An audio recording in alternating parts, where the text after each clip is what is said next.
श्लोक 43. श्रीराम.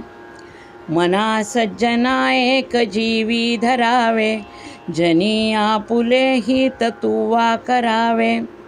रघुनायका वीण बोलू नको हो, सदा मानसी तो निज ध्यास राहो. श्रीराम. आत्तापर्यंतच्या श्लोकामध्ये मनानं भगवंतापाशी निवास करावा असं समर्थांनी सांगितलं आहे. आता तो निवास करण्यासाठी आपलं वर्तन कसं असावं हे या श्लोकामध्ये समर्थ सांगतायत. या जगात जन्माला येऊन परमार्थ प्राप्त करून घ्यायचा आहे, याचा तू कदापिही विसर पडू देऊ नको असं समर्थ मनाला सांगतायत. त्यासाठी तू स्वतःचा स्वार्थ, स्वतःचं हित सांभाळ असं ते सांगतायत. आपण स्वतःचं कल्याण कशात आहे याचा विवेक करायचा आहे. कारण परमेश्वरानं माणसाला सत्सद विवेक बुद्धी दिलेली आहे. व्यवहारामध्ये स्वार्थ हा शब्द सुख, साधन या अर्थानं वापरला जातो. पण परमार्थात जेव्हा हा शब्द वापरला जातो तेव्हा परमार्थ साधना आणि परमेश्वर भक्ती हाच अर्थ अपेक्षित आहे. प्रपंचात असताना, कुटुंबाचा भार वाहताना, निरनिराळी कर्तव्य पार पाडताना आपलं लक्ष स्वतःचं हित साधण्यावरती केंद्रित करावं. हे साधायचं असेल तर उत्तम संयम पाळला पाहिजे. मनानं आणि वाचेनं इतर काहीतरी बोलण्यापेक्षा सतत नामस्मरण केलं पाहिजे. यासाठी संत तुकाराम महाराज म्हणतात, घेई घेई माझे वाचे, गोड नाम विठोबाचे. पूर्वी आगगाडीला कोळशाचं इंजिन असायचं, तेव्हा शिट्टी वाजली की त्याचा वेग कमी होत असे. त्याप्रमाणेच आपण आकारण बडबड केली तर आपल्या कामाचा वेग मंद होतो. आपल्याकडं असणारा जो वेळ आहे तो कुणाची तरी निंदा करणं किंवा कामाव्यतिरिक्त बडबड करणं यामध्ये खर्च करू नये. आपल्याला परमेश्वरानं सारासार विचार करण्याची बुद्धी दिलेली आहे. पोपटाला आपण जे शिकवतो ते तो बोलतो, त्याला वाणीचं महत्त्व कळत नाही. पण परमेश्वरानं माणसाला मात्र वाणी बहाल केली आहे. माणसाच्या मनात जे असतं ते वाणीतून बाहेर पडतं. माणूस जे बोलतो त्याचा परिणाम माणसाच्या मनावर होतो. त्यासाठी घरातली मोठी माणसं नेहमी म्हणायची की शुभ बोलावं, वास्तू तथास्तू म्हणत असते. माणसाचं बोलणं परा, पश्चंती, मध्यमा आणि वैखरी या वाणीमधून येत असतं.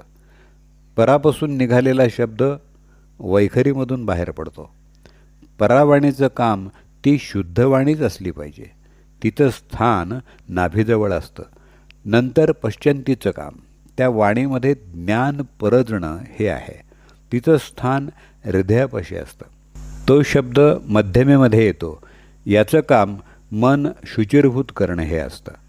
तिचं स्थान असतं कंठामध्ये. मग परानं जो शब्द ठरवला आहे तो वैखरी वाटे बाहेर पडतो. म्हणजे शुद्ध कर्म हे वैखरीचं काम आहे. तिचं स्थान मुखाजवळ असतं. यासाठी मन जर भगवंताला जोडायचं असेल तर प्रथम वाणीला भगवंतापाशी जोडलं पाहिजे. यासाठी तुकाराम महाराज पहिला उपदेश वाणीला करतात. व्यवहारातल्या जरूर त्या गोष्टींबद्दल बोलून झाल्यावर परमेश्वराचं नाव मुखात असलं पाहिजे. यासाठी पुराणातल्या अजामेळाची एक गोष्ट लक्षात ठेवावी. अजामेळ हा मनुष्य खूप पाप करायचा.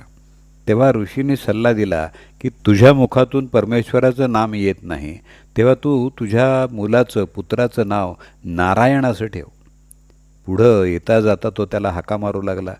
आपोआप त्याच्या मुखातून नारायण नारायण हे शब्द बाहेर पडत होते. देवाचं नाव घेतलं जात होतं. एवढ्या वेळा की तो अजामेळ पावन झाला.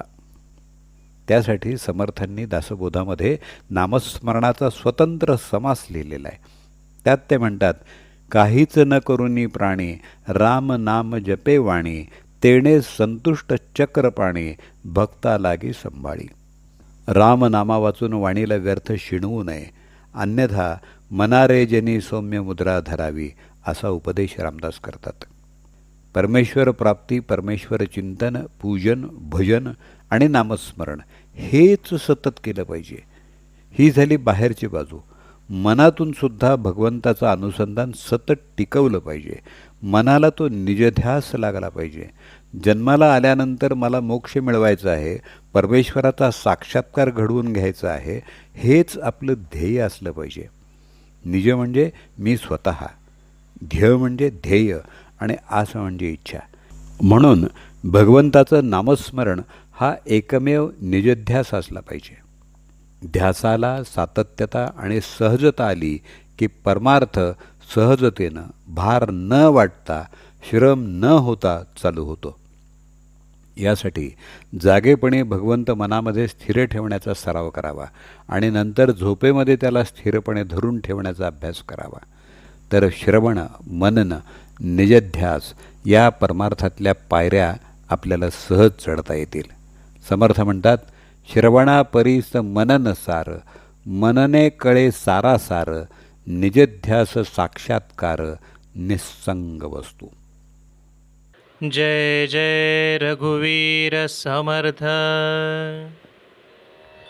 मना सज्जना एक जीवी धरावे, जनी आपुले हित तुवा करावे.